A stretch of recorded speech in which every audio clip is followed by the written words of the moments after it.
Akan tetapi, tepat saat indera spiritualnya menyentuh tepian istana hitam di lembah itu, niat membunuh yang dahsyat tiba-tiba menguncinya. Ada yang memata-matai. Teriakan keras terdengar dari lembah, lalu beberapa aura kuat membubung ke langit dengan kecepatan luar biasa dan langsung menuju tempat persembunyian mereka. Oh tidak, kita ketahuan. Wajah Chen Ping berubah, dan dia tiba-tiba menarik kembali pikirannya, menarik Humazi dan berlari, mundur cepat. Hampir pada saat mereka berangkat, beberapa cahaya iblis gelap menyambar lembah tempat mereka bersembunyi, menyebabkan batu-batu besar runtuh dan asap serta debu memenuhi udara. Tangkap mereka, berani memata-matai di luar lembah angin hitam, kau mencari kematian. Puluhan kultivator iblis menyerbu keluar dari lembah, dipimpin oleh seorang kultivator iblis tingkat 5 dari alam abadi bumi, lah berwajah garang dan bergerak dengan kecepatan yang luar biasa, menutup jarak antara dirinya dan mereka dalam sekejap mata. Chen Ping dan Humazi tak berani berhenti sejenak. Mereka memacu kecepatan mereka hingga batas maksimal dan bergegas menuju kota pedang suci.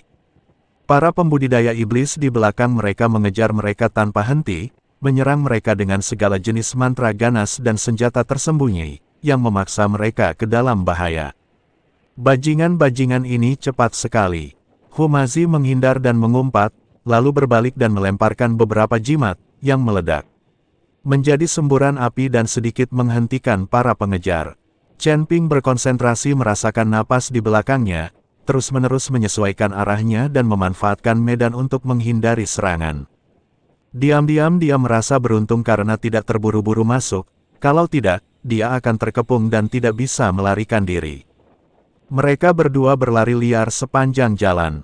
Mengandalkan keakraban mereka dengan arah kota pedang suci dan beberapa trik mengelak Chen Ping yang sangat lihai di saat-saat kritis, mereka akhirnya bergegas masuk ke gerbang kota pedang suci dengan panik setelah membayar harga beberapa luka ringan. Para pembudidaya iblis itu mengejar hingga ke dekat gerbang kota, tetapi tampak takut dan tidak berani memasuki wilayah kota suci pedang. Mereka hanya bisa mengumpat beberapa kali di luar kota dan pergi dengan marah. Chen Ping dan Humazi bersandar di tembok kota, terengah-engah, tubuh mereka basah oleh keringat, dan wajah mereka masih menunjukkan sedikit ketakutan. Sial, aku hampir jatuh di sana. Humazi menyeka debu dari wajahnya dan berkata dengan rasa takut yang masih tersisa. Saat itu, sesosok yang familiar berjalan cepat. Itu Ling Xue. Melihat kedua lelaki itu tampak menyedihkan, dia tak dapat menahan diri untuk tidak terkejut. Saudara Chen, Guru Hu, bagaimana kalian bisa sampai ke kondisi seperti ini? Chen Ping menarik napas dalam-dalam dan menceritakan secara singkat apa yang telah terjadi. Mendengar ini, ekspresi Ling Xue sedikit berubah. Senang kalian semua baik-baik saja. Ayo cepat ikut aku, Guru ingin bertemu denganmu. Keduanya mengikuti Ling Xue dan datang ke halaman Mo Chen lagi. Mo Chen sedang duduk di meja batu, menyesap teh. Melihat mereka masuk, ia meletakkan cangkir tehnya, melirik mereka, dan berkata ringan, sepertinya kalian pergi ke lembah angin hitam. Baik, senior. Chen Ping membungkuk dan berkata, hanya saja ada sesuatu yang salah dengan situasi di lembah angin hitam. Dia menceritakan kepada Mo Chen tentang penemuannya, termasuk bahwa aura para pembudidaya iblis berbeda dari istana Dao Jahat, dan bahwa dia diburu setelah ditemukan. Setelah mendengarkan ini, Mo Chen mengangguk dan berkata, seperti yang diduga, lembah angin hitam tidak mungkin merupakan cabang dari istana Jalan Jahat. Mengapa? Tanya Chen Ping. Para kultivator iblis di lembah angin hitam berasal dari garis keturunan iblis darah. Metode kultivasi mereka mengandalkan menghisap darah kultivator lain untuk meningkatkan kultivasi mereka. Metode mereka kejam, tetapi sangat berbeda dengan pendekatan Aula Dao Jahat yang berfokus pada pemurnian jiwa. Mo Chen menjelaskan, lagi pula, garis keturunan iblis darah itu kejam dan pendendam. Kau beruntung bisa lolos dari mereka. Jika kau benar-benar masuk, kau mungkin tidak akan pernah bisa keluar. Chen Ping dan Humazi saling berpandangan, keduanya terkejut dan dipenuhi amarah. Jadi, kita tertipu oleh gedung informasi itu. Humazi berkata dengan marah, 1 juta batu abadi itu ditukar dengan berita palsu. Mo Chen melirik mereka dan menghela napas. Aku sudah memperingatkan kalian sebelumnya bahwa informasi dari gedung informasi mungkin tidak dapat diandalkan, jadi kalian harus mencari tahu sendiri. Saya pikir karena saya melihat Anda tidak terbiasa dan saya ingin sekali mendapatkan informasi, saya sengaja menggunakan berita Black Wind Valley untuk menipu Anda dan menghasilkan uang kotor. Bagaimana ini bisa terjadi? Humazi membanting meja dan berkata, ayo kita pergi dan selesaikan masalah ini dengan mereka, sekarang juga dan minta mereka mengembalikan uang itu. Wajah Chen Ping juga dingin. 1 juta batu abadi memang masalah kecil, tapi ditipu seperti ini, sungguh tak tertahankan baginya. Senior, kami akan segera kembali. Setelah mengatakan itu, dia dan Humazi berbalik dan bergegas menuju gedung informasi. Guru, haruskah aku pergi dan menghentikan kakak senior Chen? Ling Xue menatap Mo Chen dan bertanya.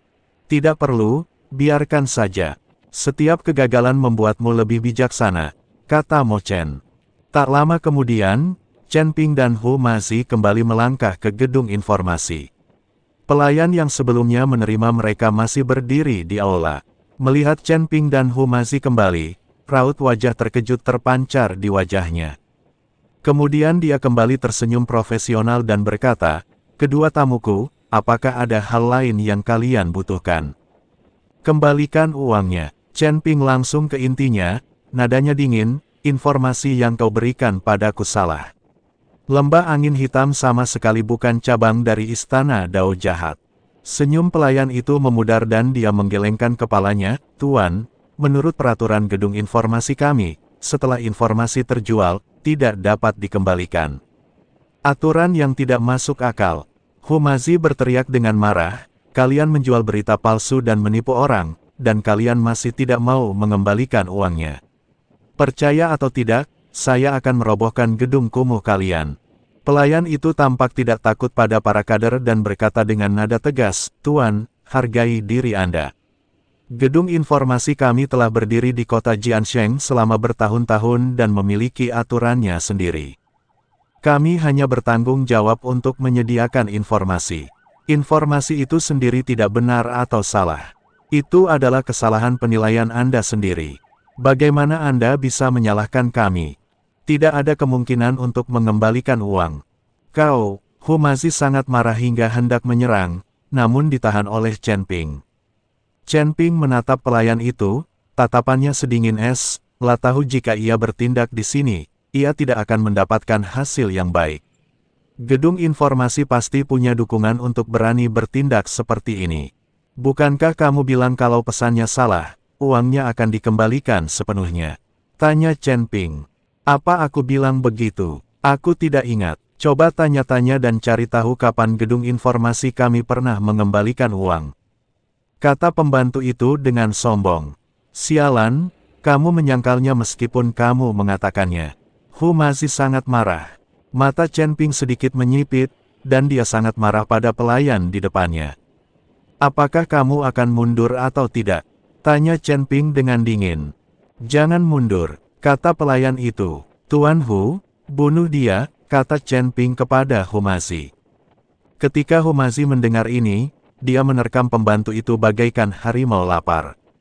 Pembantu itu mencoba melawan, tetapi ditahan oleh Chen Ping.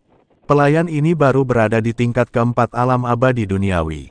Chen Ping dan Humazi mengejutkannya dan membuatnya tak bisa bergerak. Humazi meniduri pembantunya dengan gila-gilaan. Orang-orang yang lewat berhenti dan hanya bisa mendengar jeritan pembantu itu, tetapi tidak dapat melihat apapun.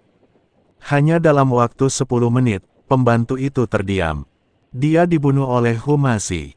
Di dalam gedung informasi, tubuh pelayan itu jatuh lemas ke tanah, darah perlahan merembes keluar dari bawahnya, menodai lantai halus menjadi merah. Para pendeta yang tadinya berdiri menonton, tiba-tiba menjadi gempar. Suara napas orang-orang terdengar silih berganti. Gila, beraninya mereka membunuh orang di sini. Itu orang-orang dari gedung informasi. Apa kedua orang ini mau mati? Lihat, penjaga dari gedung informasi ada di sini. Setelah beberapa teriakan marah, sekelompok orang dengan cepat berjalan keluar dari dalam gedung informasi. Pemimpinnya adalah seorang pria parubaya berjubah brokat dengan wajah persegi, tetapi saat ini wajahnya pucat pasi dan matanya sedingin es, lah menatap mayat di tanah, lalu tiba-tiba menoleh ke arah Chen Ping dan Humazi. Aura yang kuat terpancar darinya, menekan udara di sekitarnya begitu kuat hingga seolah membeku. Di belakangnya, lebih dari 10 penjaga dengan aura tenang, semuanya berwajah tidak ramah dan memegang berbagai senjata, langsung mengepung Chen Ping dan Humazi, membentuk pengepungan yang ketat. Betapa beraninya, pria parubaya itu menggertakkan giginya, suaranya dipenuhi amarah yang tertahan. Beraninya kau membunuh di siang bolong di gedung informasiku. Apa kau pikir gedung informasiku hanya untuk pamer? Humazi baru saja dibutakan amarah, tetapi setelah tenang, ia menatap para penjaga di sekitarnya, yang mengawasinya dengan saksama, dan pria parubaya itu dengan sikap yang mengesankan, lah merasa sedikit takut, tetapi tetap teguh pada kata-katanya, dia pantas mati. Siapa yang menyuruhmu, gedung informasi, untuk menjual berita palsu? Beraninya kau menyangkalnya. Menjual berita palsu. Pria parubaya itu mencibir, tatapannya menyapu tubuh pelayan di tanah, lalu menatap Chen Ping. Aturan gedung informasi kami selalu menandai harga dengan jelas dan bersikap adil kepada semua orang. Kalianlah yang membunuh orang tanpa bicara sepatah kata pun. Kalau kalian tidak memberiku penjelasan hari ini, kalian tidak akan pernah meninggalkan gedung informasi ini. Chen Ping melangkah maju, berdiri di depan Humazi, lah menatap pria parubaya itu dengan tenang dan berkata perlahan, penjelasan. Kami menang bisa memberimu penjelasan. Kami menghabiskan 1 juta batu abadi dari Anda untuk membeli informasi tentang cabang balai jalan jahat, tetapi orang-orang Anda menunjuk ke lembah angin hitam dan mengklaim bahwa itu adalah cabang balai jalan jahat. Tapi sebenarnya, lembah angin hitam adalah wilayah garis keturunan iblis darah dan tidak ada hubungannya dengan istana jalan jahat.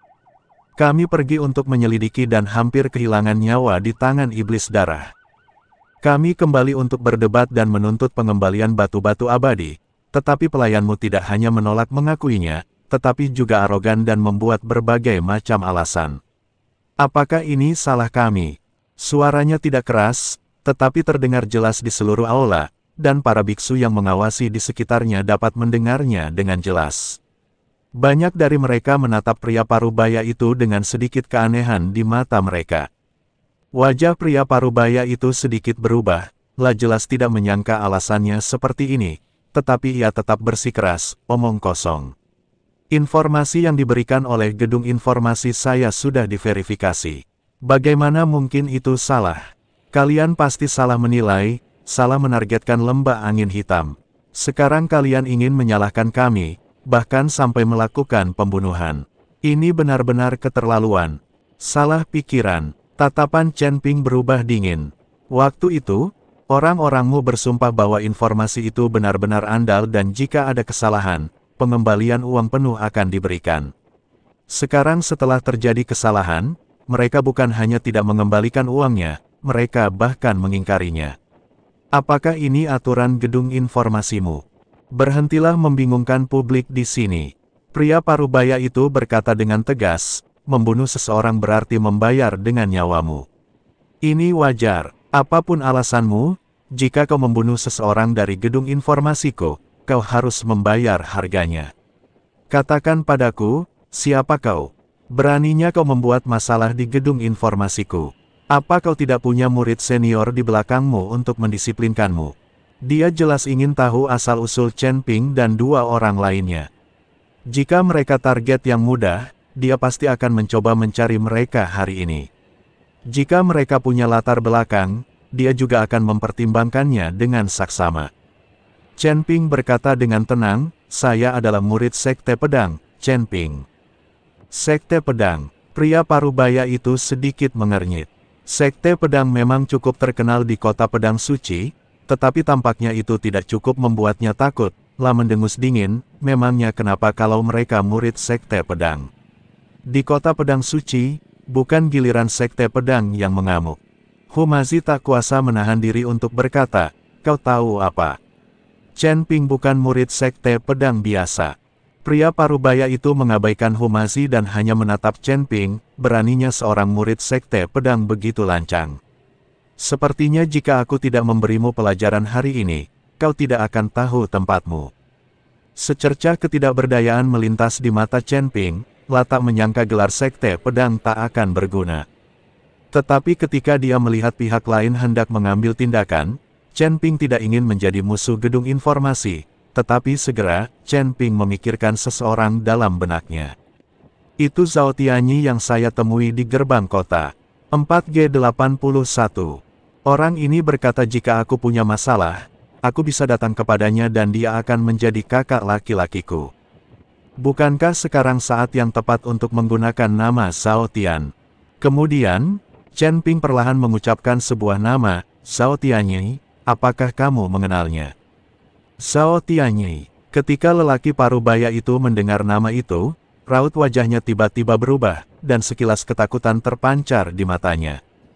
Zhao Tianyi adalah seorang pembuat onar terkenal di kota Jiansheng dan sekitarnya.